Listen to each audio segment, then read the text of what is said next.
Good evening, America. Allow me first to apologize for this interruption. I do, like many of you, appreciate the comforts of routine, the quiet promise that tomorrow will look much like today. There is comfort in repetition. But tonight, I ask for a moment outside that comfort, because there are days in a nation's life that should not pass quietly, days that demand reflection, days that ask us to stop, to listen, and to speak, especially when speaking has become inconvenient. There are, of course, those who would prefer silence. Even now, statements are being drafted, excuses prepared, and blame redirected. Why? Because while authority may enforce obedience, words still possess power. Words create meaning.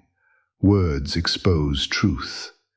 And truth, spoken plainly, is dangerous to systems built on fear. And the truth is this: something is deeply wrong with this country. Cruelty has been rebranded as patriotism. Exploitation marketed as strength. Armed agents sent not merely to enforce law, but to instill fear. Fear of neighbors, fear of accents, fear of the desperate. And where once you had the freedom to dissent, to question, to protest without suspicion, they want us fearing for our lives. How did this happen? Certainly there are individuals who bear more responsibility than others, and history will remember them accurately.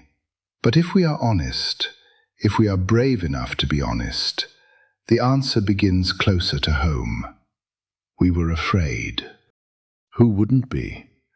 Economic uncertainty, global instability, pandemics, cultural change. Fear crept in, and reason quietly slipped away. And in that fear, we were offered simple answers to complex problems. We were promised order. We were promised strength. We were promised greatness. And all that was asked in return was our silence, our consent, our willingness to look away. These promises were made by a man for whom honor is a campaign slogan, and the truth is as substantial as fog. A man who made you think he would fight for you while picking your pocket. Who made you blame the poorest among us for problems the richest had caused. Tonight is not about destruction. It is about remembrance.